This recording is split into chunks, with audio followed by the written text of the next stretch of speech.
Pennsylvania is an anomaly within the United States. The southeastern part, home to Philadelphia and about 7.5 million people, is firmly part of the Northeast Corridor. And the western part, home to Pittsburgh and 2.9 million people, is far more industrial like Ohio. And then there's Pennsylvania's big empty middle, home to only about 2.6 million people, but in an area far larger than either its east or west. So why don't more people live in central Pennsylvania, and why is Pennsylvania's east so different from its west? I love studying Pennsylvania because, in my opinion, there's no state with a greater difference between its two ends.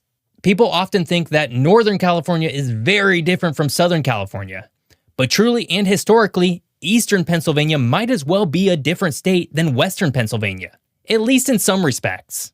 And of course, just like with all states, there's a big, mostly empty gap separating these two halves. Well, as usual, the state's unique geography plays a crucial role in today's story. Pennsylvania comprises a diverse range of physical geography, especially as you move from the east to the western parts of the state. The state spans several distinct geographic regions, each with its own topography, climate, and of course, natural features. Starting in the east, Pennsylvania begins in the Atlantic coastal plain, a narrow strip of low-lying land along the Delaware River, which encompasses the Philadelphia metropolitan area. This region is mostly flat with elevations just above sea level. The coastal plain's fertile soils historically supported agriculture through the 1600s and 1700s, though much of this land is now urbanized. The Delaware River, a significant geographic feature here, has also played a vital role in the region's development, providing a waterway for transportation and, of course, trade. Moving westward, the land rises into the Piedmont Plateau, a region of gently rolling hills and valleys that stretch across southeastern Pennsylvania. The Piedmont is known for its rich agricultural lands where dairy farms, orchards, and fields of corn and soybeans are very common. The landscape is dotted with small towns and cities, and the region's moderate climate and fertile soils have made it one of the most productive agricultural areas in the state.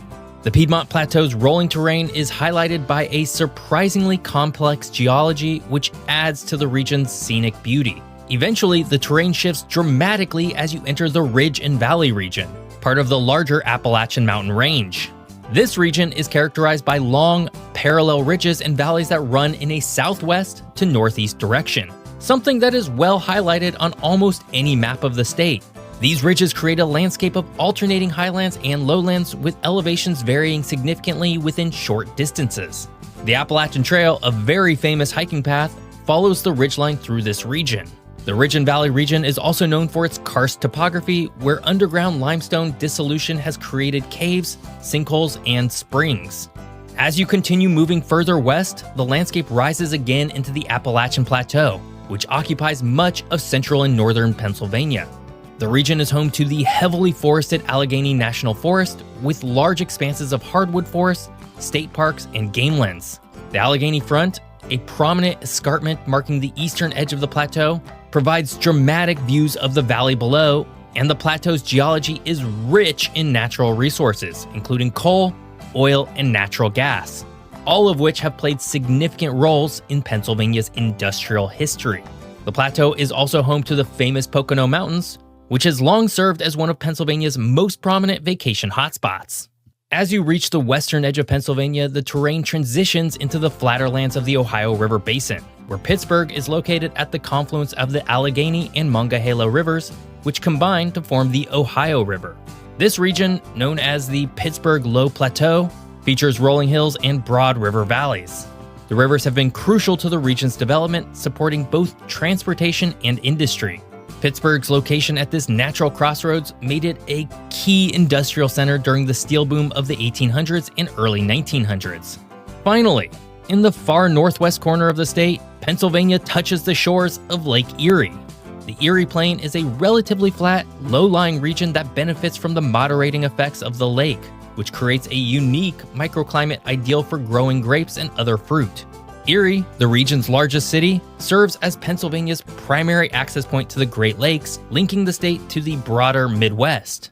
The transition from eastern Pennsylvania to western Pennsylvania is dramatic.